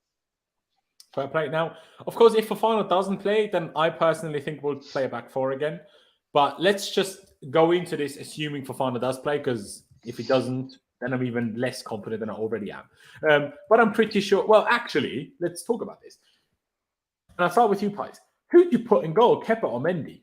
Like, was that goal we conceded in the last game enough of another point against Mendy for him to now be dropped, or would you stick with him?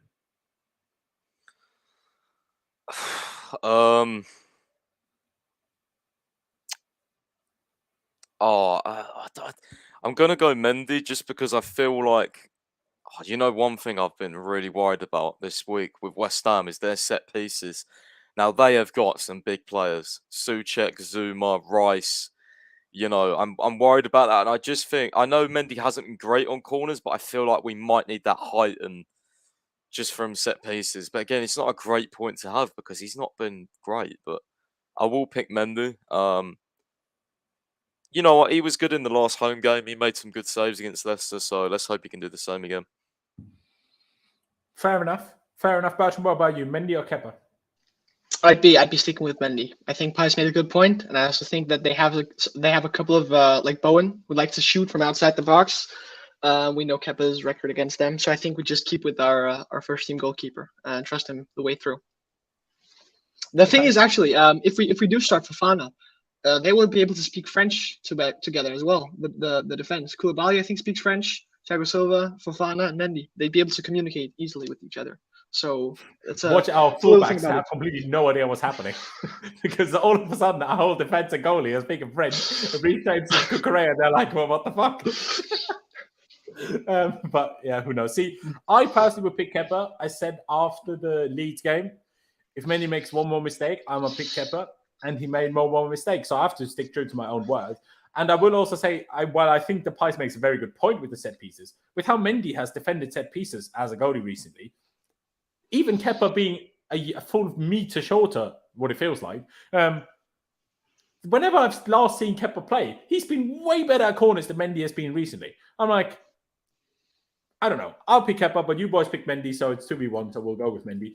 But yeah, I would personally probably pick Kepa. Now, if we assume that Fofana plays, I'm pretty sure we're all going to be in agreement in terms of the back three. Now, of course, Thiago Silva, in my opinion, well, in the end we lost anyway, so we might as well have rested him against Southampton, I suppose. But yeah.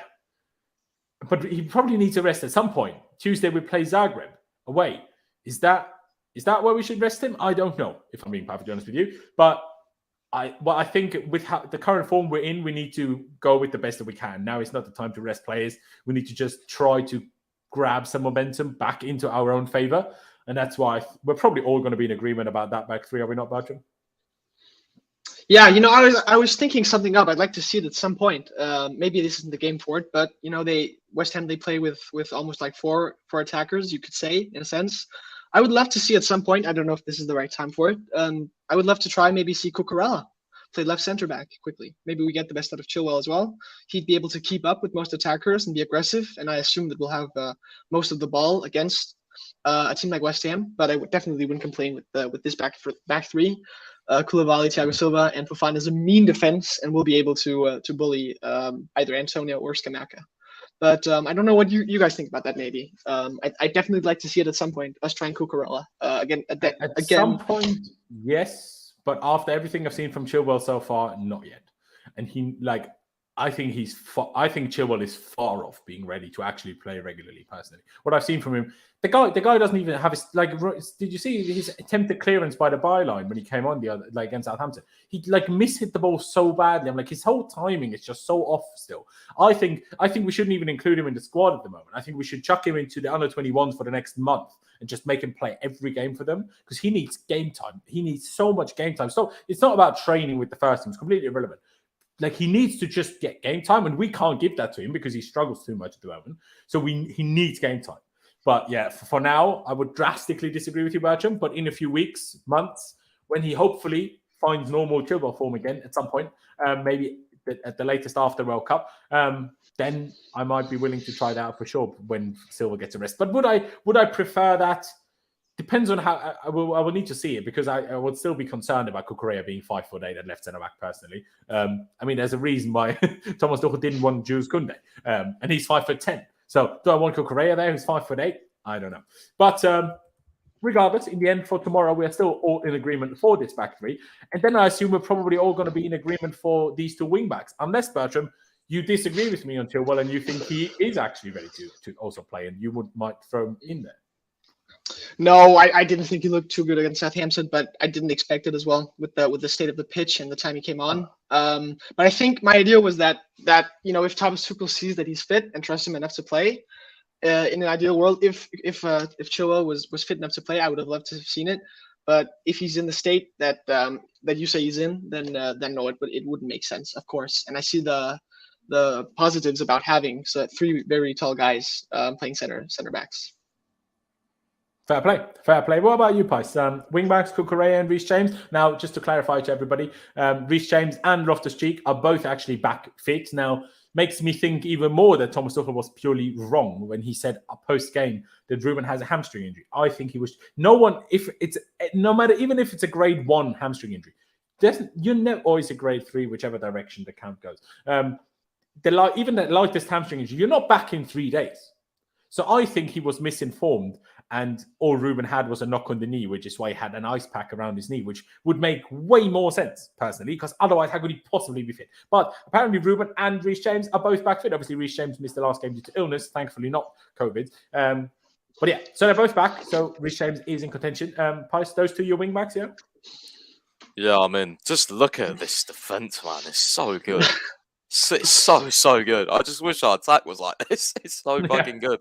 Cucurella, Jay. I mean, look at that back three. That's ridiculous, man. When you just look at the names, yeah, I can't wait to see this.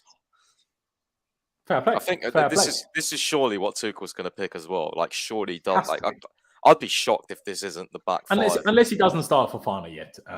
Yeah, that's the only potential. And iOS, no, Chalobah did not go on loan, thankfully. But Ethan Ampadu, I forgot to mention him. He also went out on loan to La Spezia, or La Spezia is the place, but the club's called Spezia. Anyway, midfield. Now, Conor Gallagher is back after suspension. But the question now will be, now that presumably with this back three, James doesn't need to play right centre-back, which means Loftus Cheek doesn't need to play right wing-back, because Reece James will play right wing back. Now the question is, will Loftus Cheek play centre mid again, or will he play Gallagher? Or is Kovacic all of a sudden fit to start? But I doubt that, considering he was supposed to only play 20 minutes on Tuesday. I doubt he's going to be ready for more than 45 today. So I will assume this as Kovacic still not being ready to start. And therefore, I'm going to pick... See, I'm going to pick Jorginho and Ruben. And I know, for my personal preference, Ruben sits too deep in this formation. But at least with Cucurella and James, if these two both sit quite a lot, that should allow both of these to be very aggressive. And maybe every now and again, Ruben can also push up.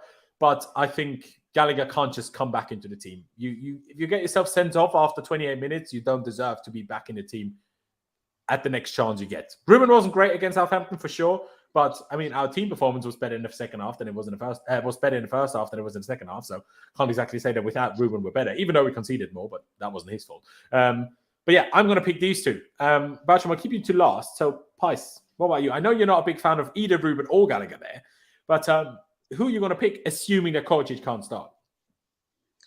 I've got to say, I agree with you. To be fair, Jorginho and Ruben would be my two. I don't want to ever see Gallagher play there again in my life. I don't care. No one will ever convince me he should play there. So please, Ruben and Jorginho, if Kovacic can't start. Yeah, I agree. Fair. And also, just one more thing. I feel like we need Ruben's physicality in that midfield. We've got Souček and Rice to play against. Ruben's going to need to battle them tomorrow. Like, absolutely, like, just use more physical strength than you've ever used in your life, because that's going to be a tough task. They're two big midfielders. There you go. They are. Sorry, I just need to react to this comment here by HM.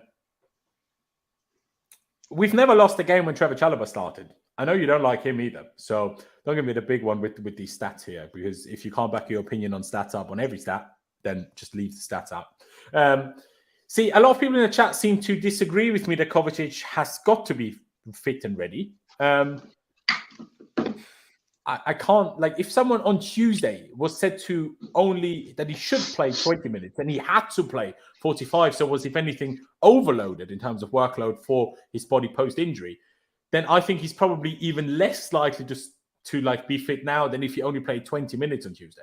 I think he would, if he only played 20, 25 minutes on Tuesday, I think there would be a bigger chance of him starting today than the fact that he played 45. People are asking about Zakaria. I do apologize. I should have explained that to you as well. Zakaria is not available for tomorrow. We need to still sort a few work permit things out. I don't, maybe they've been sorted by now, but not in time to be registered for the squad this weekend. So Zakaria will not be involved.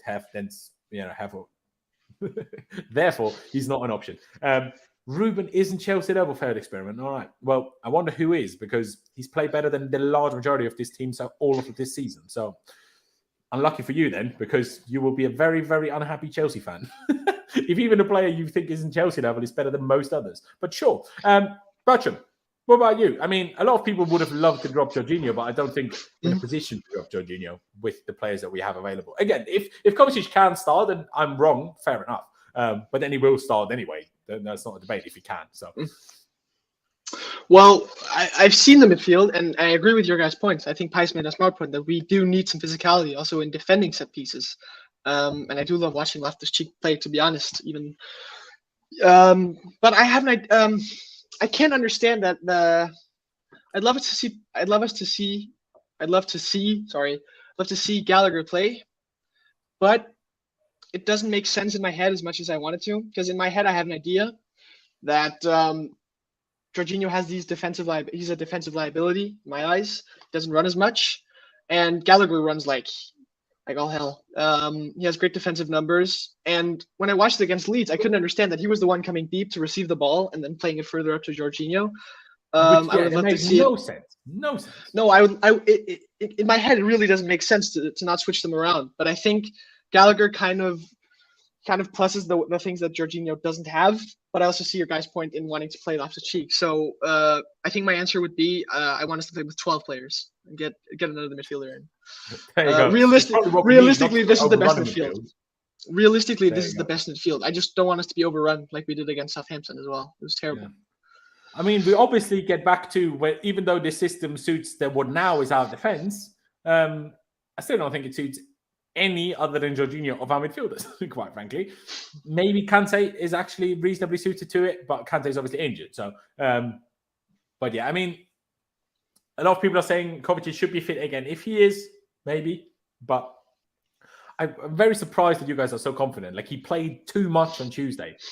If anything, he's more likely to play less this weekend than more, just because he was overplayed last time. And he's already injury prone. Do you want to ruin it? Like, bloody hell. The next question, though, we have, and I'll stick with you on this one, Bertram. Do you think we're going to deploy it as we have it on screen now, or do you think we're going to deploy it as 2 strikers, 1 in behind? Because that's kind of what we've done more this season with Sterling and Havertz. Well, I don't know, to be honest. I think the games where we've played well, we've deployed. It's kind of like we've used the fluid front 3. But I'd love to see. I in my head we played like we did before, where we have the 4-3-3, the classic version, or the 3-4-3, sorry, where we use Sterling on the left, Broja centrally, and then someone else on the right. I think at some points in the game, especially if either Cucurella or James has the ball, I think we'd end up seeing like maybe Sterling run front post, Broja back post, and stuff like that. But I would personally like to see an attack of Sterling. We'll get onto it later. Sterling, Broja, I think he deserves a chance, and I'd love to see Havertz. But Havertz with boundaries that maybe he drops a bit deeper, gets the ball more. But I don't really know how I'd want us to line up. I only think that these are the players that I'd want to see us play tomorrow, because I think I'd love to see Havertz get a new role, maybe get deeper and get the ball more. I saw a comp about what he did at Leverkusen, where he played like sort of a second striker, but coming from deep.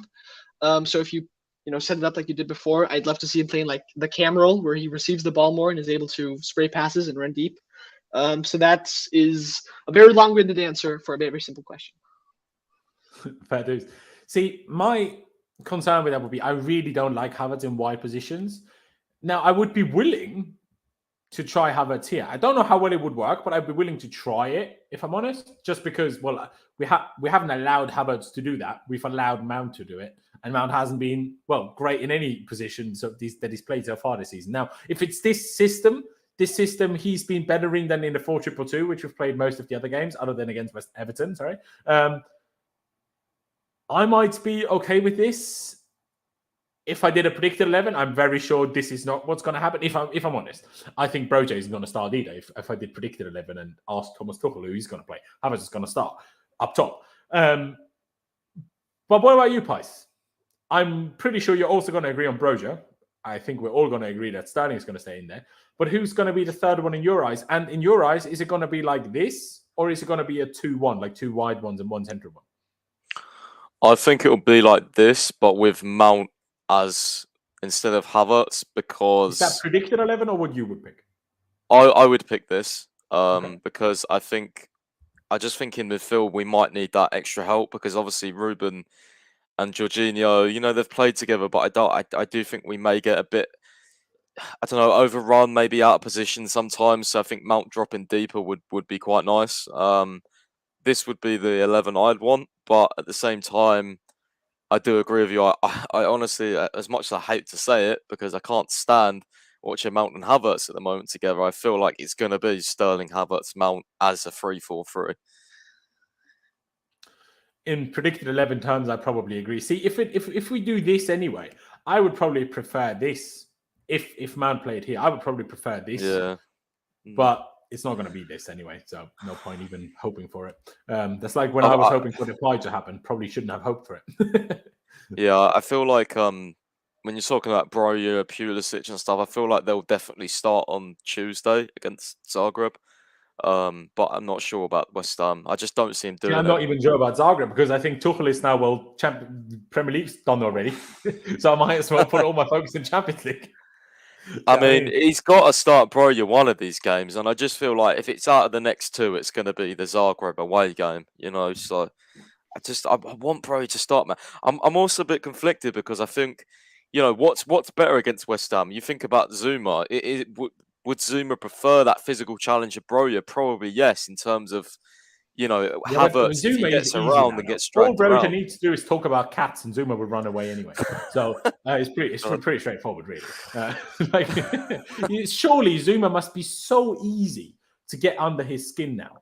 Like, all you need to do is talk about the fact that he kicked cats, and surely that, even if it doesn't Like, surely we'll get under his skin, right? Surely. I don't want him to break someone's ankle though. Like, you know what I mean? But listen, the smart thing would have been to start Broja on Tuesday. I genuinely can't believe we didn't do that because he does, like Pai says. I was shocked as well. Mate, on the back of his cameo on Tuesday, Broja needs to start every game until Aubameyang. Yeah, but I think when you think about Southampton, when Timo Werner scored half of his Premier League goals against Southampton, it would have been the perfect opportunity for a character like Broja to run in deep.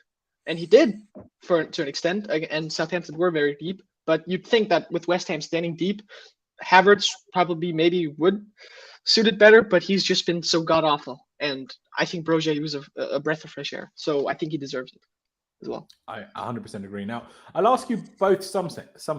If it were to be like this, I know, Bertram, you put it the other way, but if it were to be lined up like this in terms of the front three, what about Ziyech here?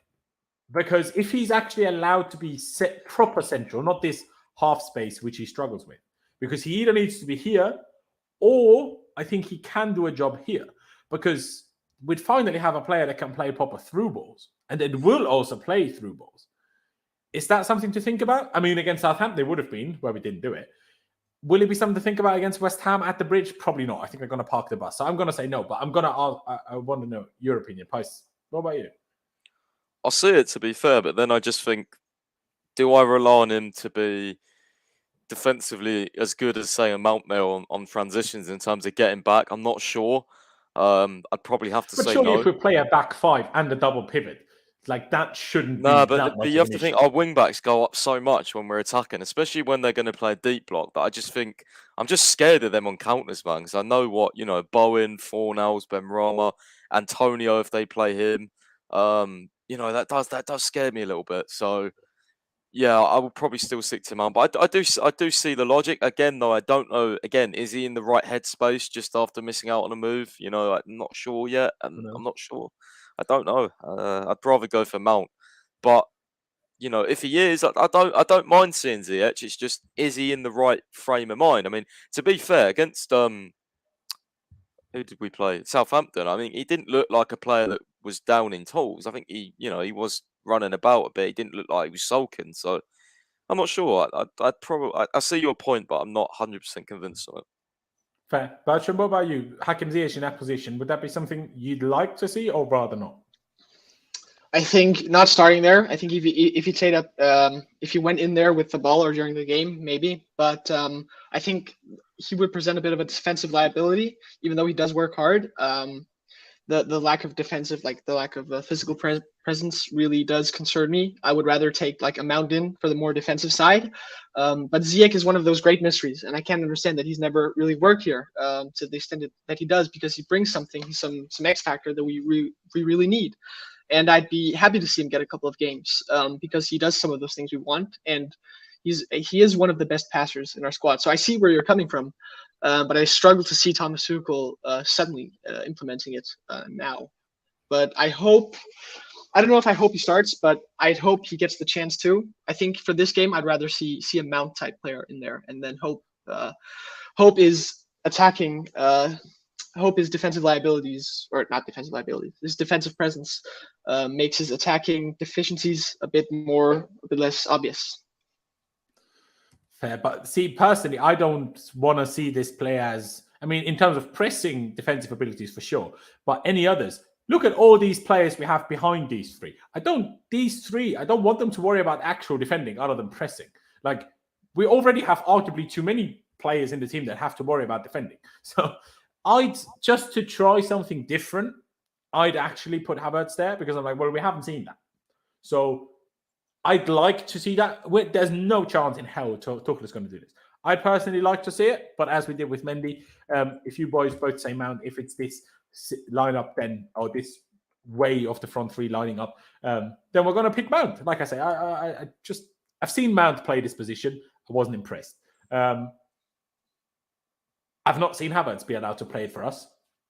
So I'd like to try it. I'm not saying even it would be good, but I'd like to see it, basically. I'd back that. That's all I'm saying. Fair play. To finish this off, score predictions. What are we thinking then? Pice, are you confident? Is your score prediction going to be confident? Are you pessimistic in terms of that we'd even lose? Or you seeing the draw? I don't know. I don't know what I want to go with. I'm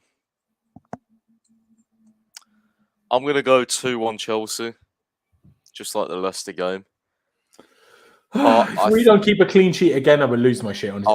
If we win, I will not lose my shit, but it will still annoy me at the time of conceding. There is no way we are keeping a clean sheet in my head. They are definitely scoring. They're scoring a set piece or a corner or something. I just know they are. 2-1, but I don't know. Something's telling me 1-1 or even a West Ham win. To be honest with you, I don't like that feeling, but I have got that feeling. I don't know why. Especially because they drew to Spurs. I know it's at home, but they're a fucking tough team to play in the best of times. So, and they always play well against Chelsea. I can't stand West Ham, man. They always turn up. They never shit against us ever, and that really annoys me and bugs me. So we're gonna have to play really well.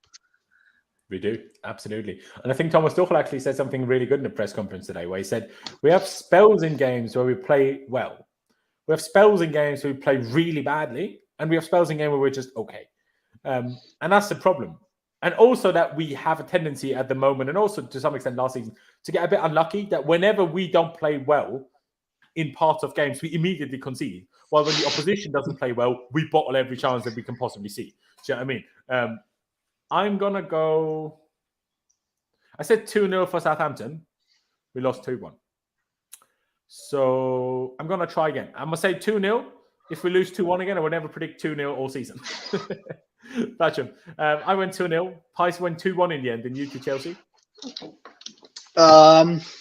Okay, right. So I'm gonna go all out optimistic. We're 3-0 to the boys. I'm predicting that. I'm predicting that both West Ham, a bit shaky. I know they played well against West Ham, but I'm just gonna let's say, for example, the crowd carried them through that, and Spurs were a bit wasteful as well. So. And I think it'll help the team to maybe for the transfer window to be closed. So there's no speculation about everyone's team or about their place. Let's say Fofana goes into the impact, Sterling scores again, and maybe a surprise goal from like Thiago Silva or Koulibaly or something. Just nice professional performance, so we can move on through this tough spell. I want to see. Either Broja or Havertz, whichever one of the two gets to start, I want to see them score.